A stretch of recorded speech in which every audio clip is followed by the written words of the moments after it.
What's going on, my Light One? This is your boy Mosh the MC back again, and today we have a little bit of a different video. So different that I'm actually going to be reading from the notes I took down just for this video, first time ever, so don't miss out. With the last chapter, chapter 10-14, there's been a lot of things that's been revealed to us, and one of them is Joy Boy. Yes, Joy Boy. And Luffy not being Joy Boy. Luffy actually falling over Onigashima after Kaido defeated him unconscious into the sea, and he claims, I guess you are not Joy Boy either. And after that, I have come to the conclusion that Joy Boy actually is a title for someone now. I know that there was a person named Joy Boy back in the day, but the current status in the current timeline, the term Joy Boy is meant to be someone's actual title, and Luffy has not yet earned that. Also, I feel that after everything that's been happening with Momo, with the voice of all things, with Kaido being able to hear voices as well, Luffy, Roger, and Oden, with Momo being able to talk to Zunisha, and we know that in one of the couple chapters ago, Kaido claimed that humans tend to not lose faith, and it made me think that Kaido actually isn't human. And then we think back to when he was first introduced, when his character first got its screen time. He said that he was trying to kill himself, but he couldn't die no matter what. When he was stabbed with the spear broke. When he was hung, the chain snapped. When the guillotine fell, the blade cracked, or the blade broke. With all that being said, I think Kaido's actually cursed like Zunisha. Like how Zunisha was cursed to walk until God knows when, and the only time he was able to actually do something when he talked to Momo. I feel like Kaido was actually cursed with not being able to die as well. I know there was a lot of speculation that maybe it was the Appi no Mi that was used on him, but I don't think it's that, because he actually that is a good take, but I don't think that's the whole thing to it, because it would have been present in the story right now, especially when he fought with Law. So I think that he's actually cursed. He can't die. And that he actually, it connects back to the Void Century, and how, like, maybe not Kaido himself, but the ancient giant race, and how they were all tasked to do something. And then it brings me to think that why did Kaido choose Wano of all the countries? Yes, you can say that it was isolated from the world government. He can sit by idle and grow his army, but I think it's a little bit deeper than that. I think he chose Wano because he had to choose Wano. I think he was actually protecting something. I feel like after everything that's been said to us, and after all the information that's been given to us up until so far, I think Kaido, I think a lot, my bad. Kaido chose Wano because he had to almost gatekeep or protect something. And I think the thing he had to protect, the thing he had to protect was Joy Boy's spirit and will. And with Luffy falling into the water and into the sea, it gives Luffy that time to actually interact with the with Joy Boy's will or spirit. So throughout Wano, there's been a lot of talk about spirits, souls, entities, all that, yokai, yamis, all that. And one of the things is I don't want to pronounce this wrong. Yorishiro tree, or Yorishiro, which is like wrapped around a tree. It basically is something that encompasses spirits and souls, and it gives them a place to operate during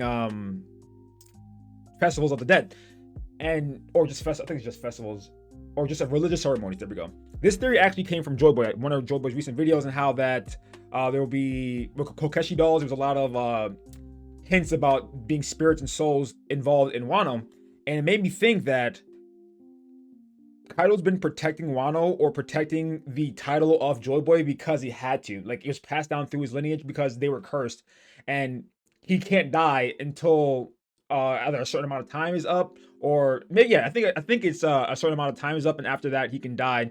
And he wanted to fast track that process. That's why he wanted to start the greatest war this planet's ever seen, and go out and actually get the treasure itself that Joy Boy left behind. So with Luffy passing out unconscious into the water, it's going to give Luffy time to actually interact with Joy Boy's spirit or soul, and it's going to happen while he's unconscious, not while he's actually like awake. He's going to interact with Joy Boy's spirit, and he's going to have like not maybe flashbacks, but a conversation with his inner self, and that's how it's going to allow him to actually survive. I think we talked about him actually being saved by the octopus and the polar tang, but maybe he might even save himself. Maybe the interaction between him and Joy Boy, and this was actually reminiscent to the One Piece opening the other day, how he basically dispersed the water around him and then went back up to the top. I feel that if he's able to interact with Joy Boy's spirit, Joy Boy sees that he's actually able to carry on his will, because his will was almost identical to what Luffy is. Everyone was assuming that Luffy was Joy Boy, but as of the last chapter, like, okay, maybe not. but maybe not yet. I feel that Luffy's going to end up being Joy Boy still, because it aligns too perfectly with the timeline with Shirahoshi himself and Charlie's prediction or prophecy, and him wanting to save Fishman Island just like Joy Boy wanted to do. And I feel like Joy Boy wants to unite the world, and that's Luffy's end goal. And it's also Big Mom's end goal, but she's going about it a different way. That Kaido doesn't have that kind of end goal either, but another person that does is Blackbeard. And when you also think about Shanks, maybe we don't know much about Shanks, but maybe he has the same thing as that. Or maybe he just wants to live a free life by himself.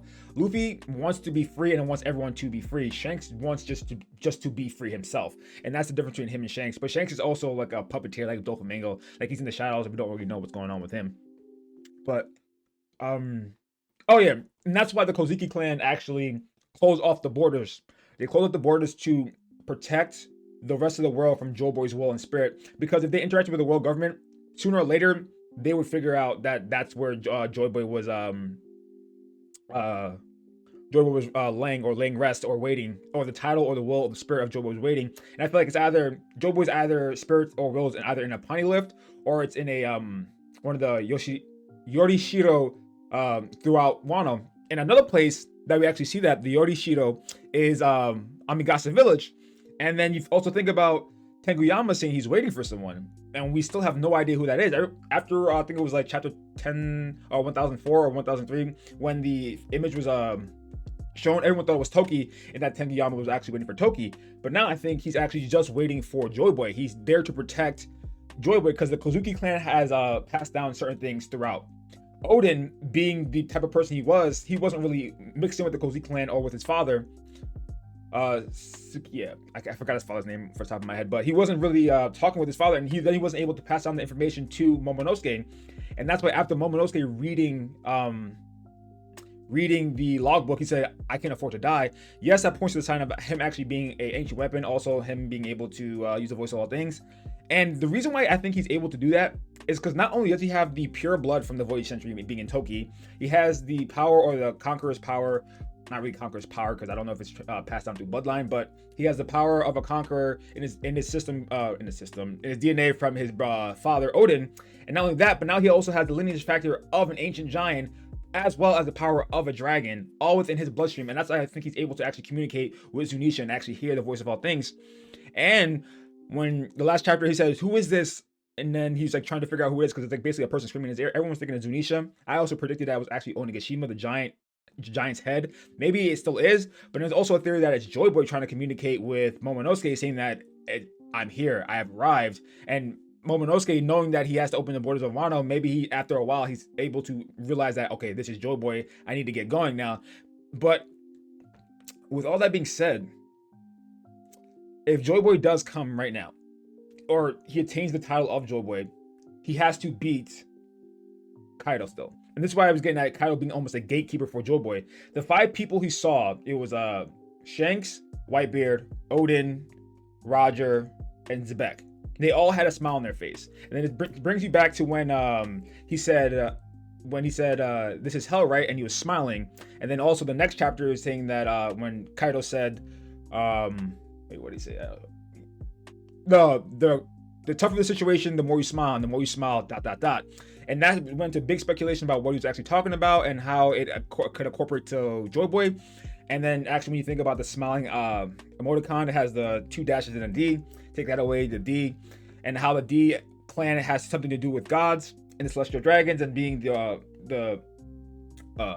direct rivals to the celestial dragons. So if he's able to inherit the will of Joy Boy, he will actually have fulfilled what Kaido was doing, or Kaido was waiting for Joy Boy. He would have fulfilled something that Shanks, Roger, Whitebeard, Zebek, and Shanks couldn't do. Yes, they were all powerful. They're probably still stronger than Luffy, but there was an extent of what they needed to do to obtain that title of Joy Boy that they weren't able to do yet. And also, so I want to talk about the 9 shadows. So the Act 3 is going to end soon. Everyone's talking about it. I feel like Act 3 is going to end soon. Act 3 is supposed to end in a tragedy. And we see how we have all the 8 Scabbards here, minus Kanjuro. All these Scabbards will end up dying, right? And this harpens back to what Toki said. I'm going to read it. The light of the moon knows not the break of dawn. Heavens, hear me. For I pray, cast 9 shadows across the moonlight nights for 20 years, and know the bright of dawn. The 9 shadows are going to end up being the 9 Scabbards. Everyone thought the 9 Scabbards would actually end up probably surviving, or there were red flags for them all to die, but they were actually going to survive or somehow live on and have an effect on the battle with Kaido. People are also saying it might be the worst generations. But after thinking about it, and how applying all the folklore of souls and spirits, Yorishiro trees, the Yorishiro in itself, one being actually the chapter behind Momo, I think that the souls and the will of the 9 Scabbards are all going to be transferred over to a Straw Hat, to one Straw Hat perp, and they're going to be the ones, as a totality, the whole crew will be the ones to take down Kaido, and that the others, like maybe not the Scabbards, but the other people in the raid will end up taking out King and Queen. Yes, they'll have a battle between, like, maybe the Straw Hat Sanji might fight King here and there. Chopper's fighting Queen right now, and he's actually winning, but he doesn't have Haki, so he's not really doing much damage to an ancient zone. But afterwards, he's going to inherit a will, and when you think about it even further with Brook is able. I wrote it down. Brook is able to interact with souls. He can feel souls, and Robin needs to get her 1v1, but also needs to fight Kaido with the rest of the Straw Hats. So I feel that the Wano is a house or a terrorized soul of a tarnished daimyo. Brook is going to end up taking the soul away from that weapon, and I think it's actually, to be honest, I think it's a black blade. I think the Wano is a black blade, but that's a whole different, not a black blade, but black blades can be a weapon, so it doesn't have to be an actual sword. And I think the Wano is actually a black blade, or Brook is going to take the soul of the Wano and make himself a black blade. But he takes the soul, and that leaves Robin to fight Black Maria 1v1, and he leaves because he can feel the souls of the 9 Scabbards. They're almost like calling to him to an extent.